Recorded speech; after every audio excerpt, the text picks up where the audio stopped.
Hello there, this will be part 5 in the robot rigging tutorial series. Last video we talked about how to create the IK handles so that we can move the antenna, and then so that we can then go down and move the actual legs in a more natural way.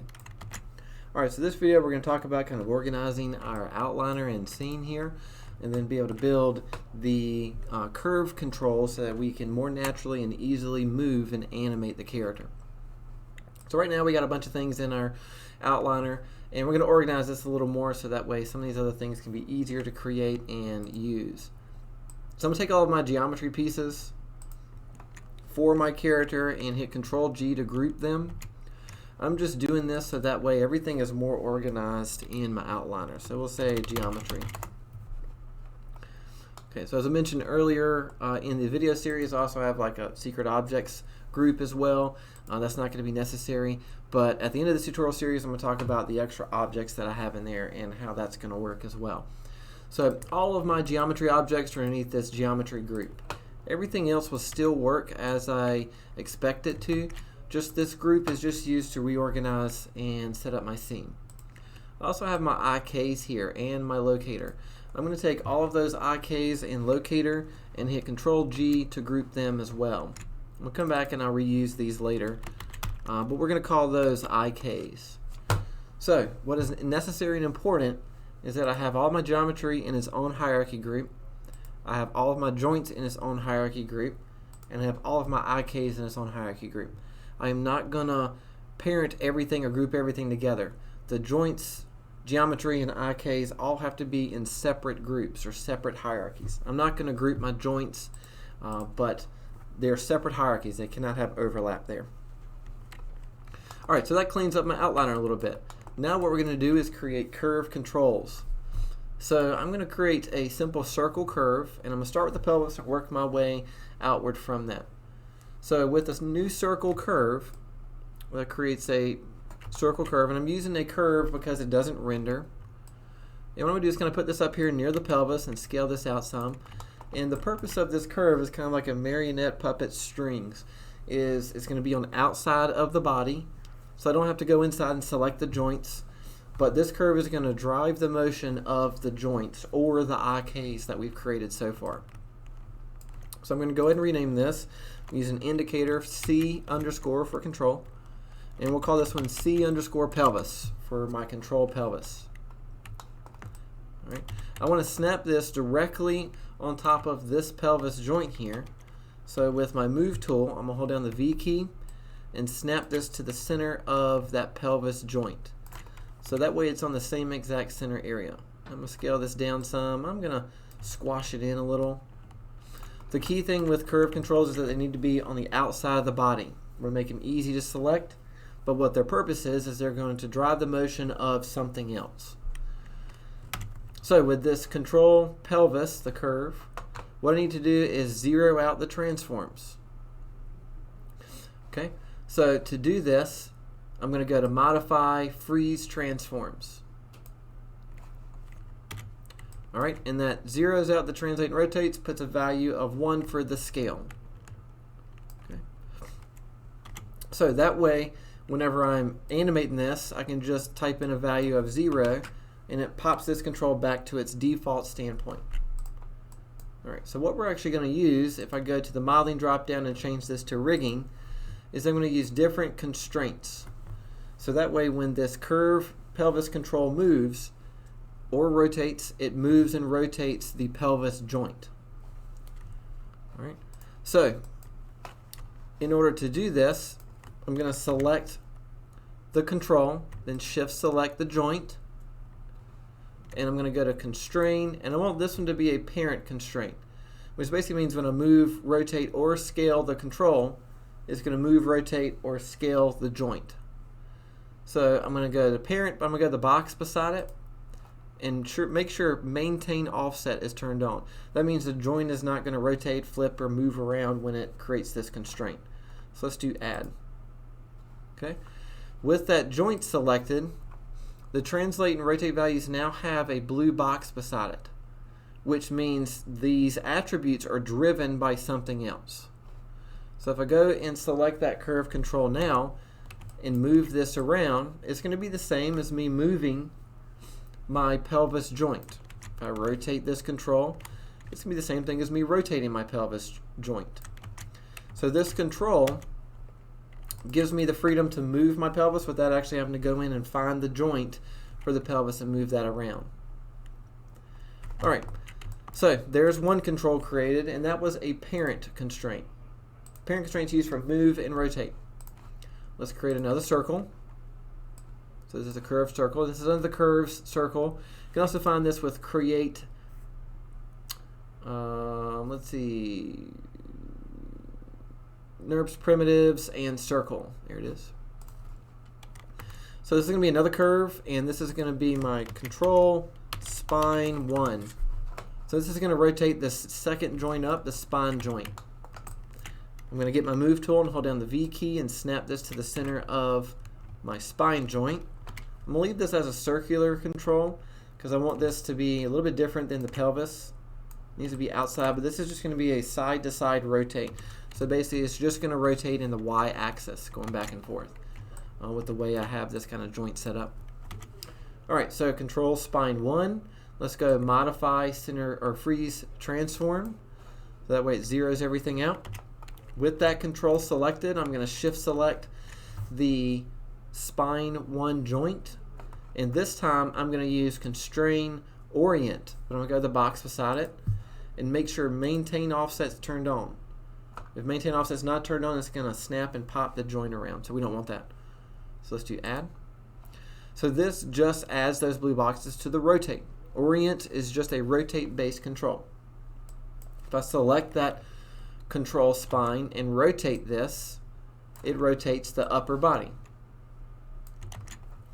Okay, so that's the goal for that joint. Now, but if I go back to my pelvis control, move that around, my spine control doesn't rotate with it or move with it. So I just need to improve my hierarchy. And all that really means is I need to take my control spine 1 and then control click on my pelvis control and hit P for parent. P for parent. So that way, if I open up the plus symbol, my spine control is underneath my pelvis control. If I select my pelvis control, the spine control will move with it. And then I can also rotate my spine control. Alright, so for all forward kinematic controls, we're going to use constraints. That's what we did here. We created a control for the pelvis and did a parent constraint. And then we selected the control for the spine and did an orient constraint. These are called forward kinematic constraints. Is that I'm just moving or rotating one individual joint with this control. The other controls that we're going to create are adjusting the inverse kinematic IKs that we created last video. Okay, so basically I want a control that can do this kind of motion, move the entire foot with one curve. Right now I actually have all 3 IKs for that leg selected. So I'm going to come in here and create a new circle. I'm going to move it up. And I'm just going to make an adjustment to this. Right click and go to control vertex and change the position of some of these vertices to make it kind of look like a shoe or a foot. Whatever I might want to do. That looks pretty good. Okay, so now if I move this back, whoa, there you go, move it back without having a vertex selected. Let's scale it out a little bit, move it around the outside of the foot. There you go. So I'm going to position this at the bottom of the foot, scale it out a little more, and then maybe we'll adjust the vertices a little more here. There you go. I don't want things to overlap the center. Move away from my IK there, so maybe we'll do this. There you go, that should work. So this is going to be called control left foot. Okay. Alright, I'm going to do modify freeze transformations, and then I'm going to duplicate. And what I want to do is mirror this over. So if I do a -1 for scale X, and then I'll move this over here to the other side, we go. And then we'll do modify freeze transformations again. That way I have a left and a right foot control. Alright, what is actually going to be better is if I move the pivot point to the ankle of my foot. Okay, so with this control, I'm going to hit the D key to get into pivot mode. I'm going to hold down the V key for this control and move that pivot point so it's at the center of my ankle joint. There we go. All right. So basically this is going to rotate the ankle, but also keep the foot flat when I need it to. So let's do the same thing for the right foot over here. I'm going to snap the pivot point to the center of my ankle joint. There you go, that looks pretty good. All right, and I'm also going to rename this one because this is going to be control right foot.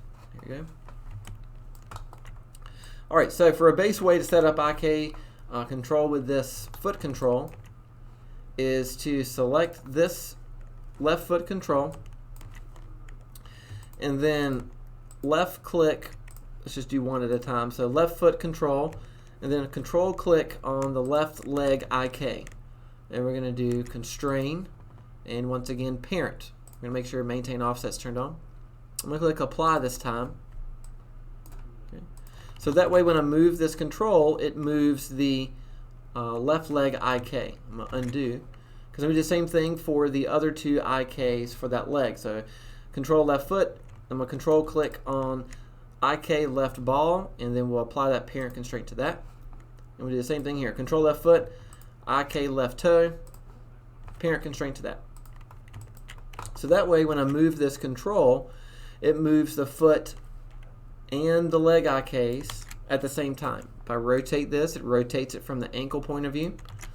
And now I have one control that moves the entire leg. So let's do the same thing on the other leg. So I'm going to select the control right foot and I'm going to control click on the right leg IK and apply that parent constraint. And then we'll go back, control right foot, control or the IK right ball, and same thing, control right foot, IK right toe. All right.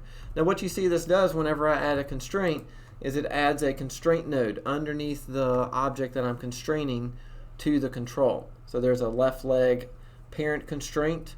If I go back to some of my joints that I did for the spine, there's my spine 1 orient constraint. Okay.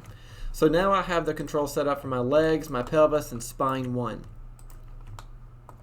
All right, let's do an IK control, a curve control for our locator. So I'm going to create another circle. I'm going to move this one up. And I'm going to snap this to the center of that top joint. Zoom in here.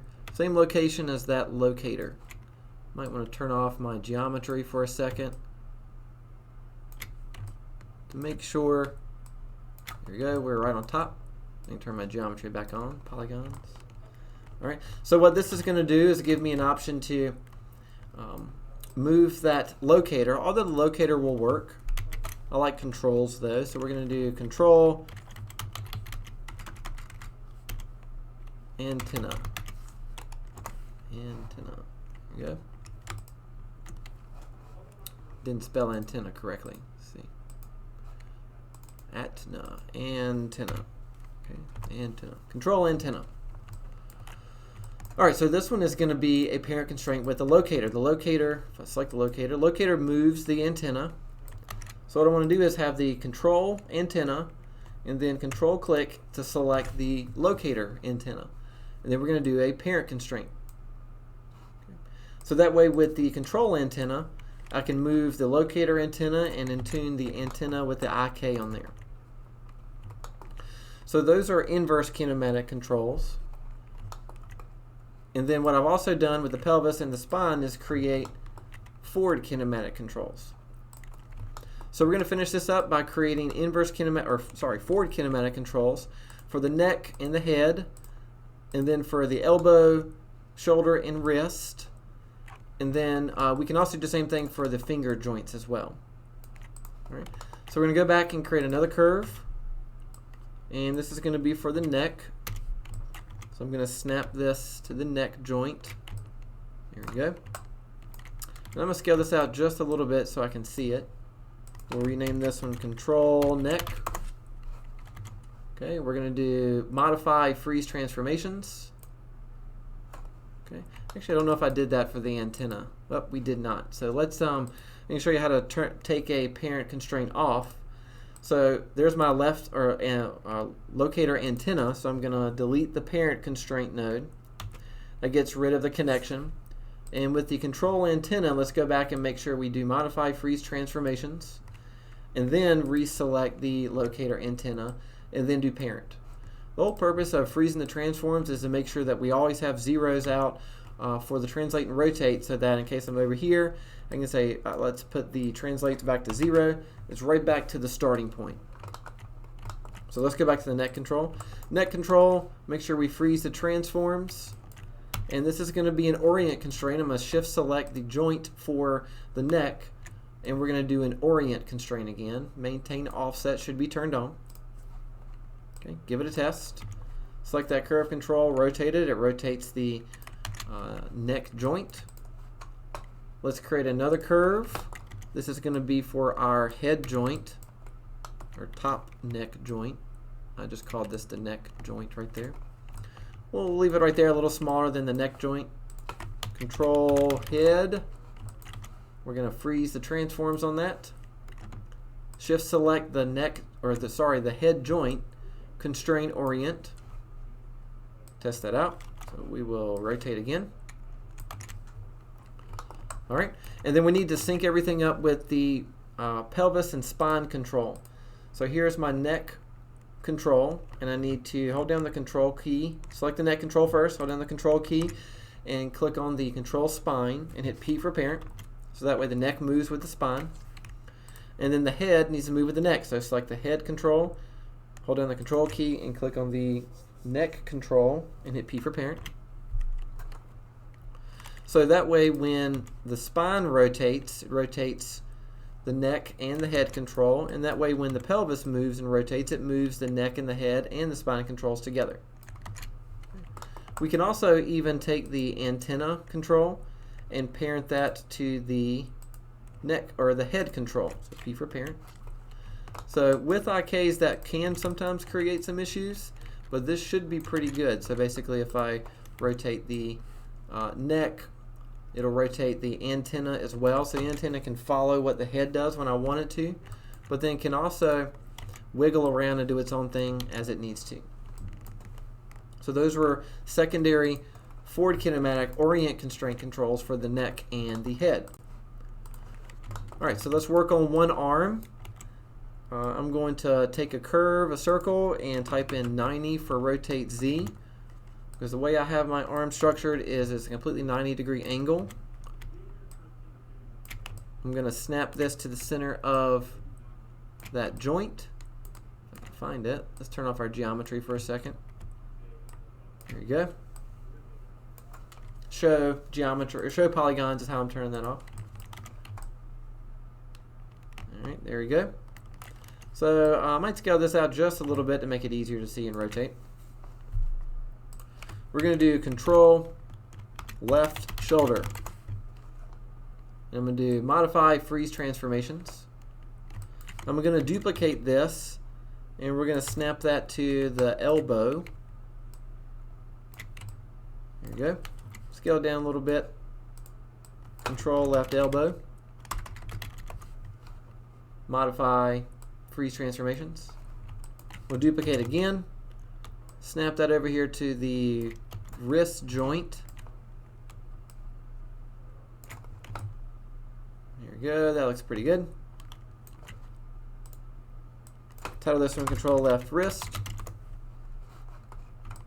Alright, and we will do Modify Freeze Transformations. So I'm going to copy these over to the other side, and then we're going to use those, so just Control D to duplicate. Use those for the right side of the body as well, so I can have the same exact sizes for everything. Alright, so we can also come in here and duplicate these and set up finger controls as well. So I'm going to turn off my geometry again. See if if I can get in here, snap this to the center, rotate this. There you go. Alright, and let's go ahead and just duplicate down. So I'm going to duplicate to the rest of these, and then we'll do scaling later.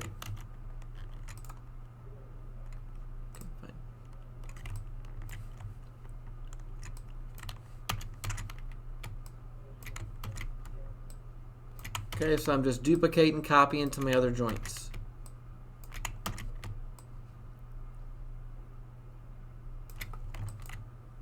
Alright, so now let's turn on geometry back on. And these secondary smaller ones are just too big. I want it large enough so it's outside of the geometry, but I'm going to scale them appropriately. So we'll do those two and scale them down.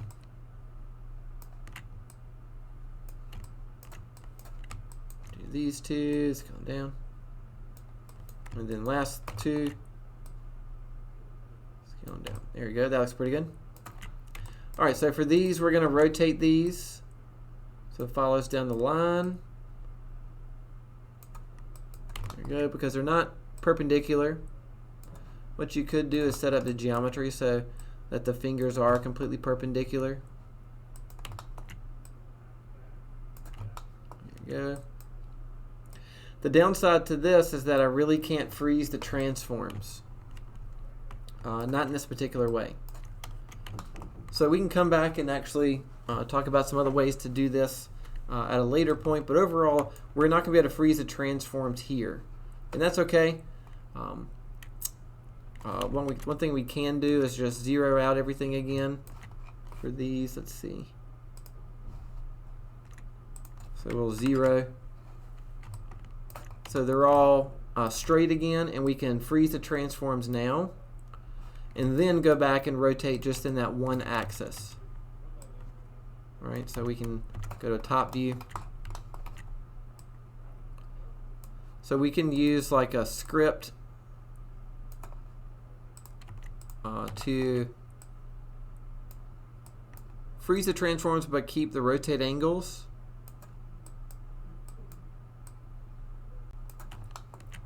But I want to keep this rotate angle, so that's the important part for right now. So a simple way to do this is just to not freeze the transforms, or freeze the transforms and then rotate them in place. That's a good position. There you go. So we can name all of these. I'll come back and name these later. But let's talk about the constraints here. So here's my shoulder control, and then I'm going to shift select the shoulder joint, and then do constrain, orient. Maintain offset needs to be turned on again. Let's select the elbow control, shift select the elbow joint, constrain, orient. I'm just going to open up the box so I don't have to keep opening it up. Apply. Select the wrist control, wrist joint, orient. I'm going to do orient for all of these on the fingers as well. So control, shift select the joint, orient, constraint, control to joint, orient, control to joint, all the way down. So all of my fingers have an orient constraint to the control.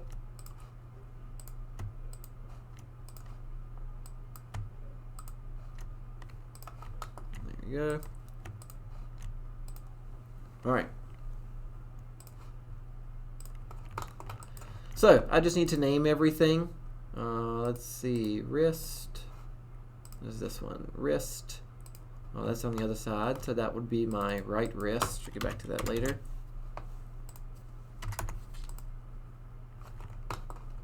Alright, so I'm going to pause the video and name these, and then we will, I'll go ahead and do the constraints for the other arm as well, and that'll wrap this up. So I'll come back and show you what the final control rig looks like in a second. Alright, so we're back with both sides of the arms, or both arms. Orient constrained properly, but there's going to be an issue with the hierarchy. So if I try to rotate my shoulder, it rotates the shoulder, but the rest of the joints don't follow properly. Same thing with the elbow. If I rotate the elbow, it rotates the elbow, but the rest of the joints underneath that won't follow it properly. Everything is constrained properly, but a hierarchy is not. So we just need to go through and reparent everything up so that it goes down to the pelvis. So we're going to take thumb joint, or thumb control 2, and then parent that underneath thumb control 1 for the left side. And we'll do the same thing for the pointer. Point 3, parent that to point 2. Point 2 to point 1, parent. I'm using these controls.